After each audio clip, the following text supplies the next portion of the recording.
Hey guys, Josh here. Hope you guys are having a great day so far. And something that I just got passed up on my desk on Twitter today was someone being very critical of a caster, Grassroots caster particularly, in the Valorant scene in Australia, and that's quite unfortunate. And a lot of people, in particular with players, like a lot of these Grassroots casters are learning, so I think being more tactful and less aggressive will help you out quite a bit. Now, for a Grassroots caster in particular, a lot of Grassroots casters have to handle their own production, do their own observations, have to do their own UI potentially at times, and own HUD or buy a HUD, and they put a lot of sacrifices in for very little output.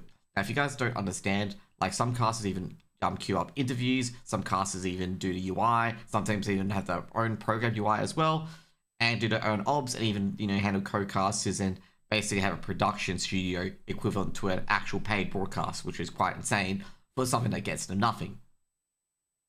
Now, a lot of those people, in particular in Grassroots, myself being a Grassroots caster for 7 years, will never ever see a dime for any of the stuff that they produce. Like for me, for example, I've been lucky enough to see a dime for things that I produce and the sacrifices that I take. So I have got $7,000 across 7 years, which is probably really little for what I've done. But, some people don't see any money whatsoever. So just be aware of that as well.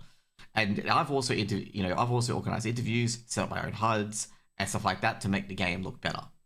So it is very, very difficult to do so, and set up my own sources as best I could to do everything in particular. It is a very, very difficult gig overall. Now, I want to talk about like some of the highlights in general of being a Grassroots caster. 80% or 80% chance you are not going to make it. You are not going to see anything from your efforts whatsoever. You're either going to be stubbed, you're not going to be in the right friend group, you're going to just not be good enough. Simply put, pick your reason. That's what's going to happen at the end of the day. And that's something sometimes you can control and something that you can't control. And it sucks. And it doesn't invalidate any of your efforts and stuff like that you put in, because the players and organizations are always going to appreciate you regardless. And I know that from deep down. But I'm just talking this for the players who are a lot younger and don't understand, and how much time and opportunity that they're sacrificing to do this in particular. And I appreciate the players' time as well while doing this as well.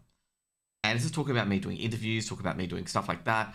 You don't know how long that I have to prep before this in particular. And I prep a lot in particular for any paid gig I do. I spend about an hour or two going through the teams, what they've done, what storylines we can create and whatnot in particular.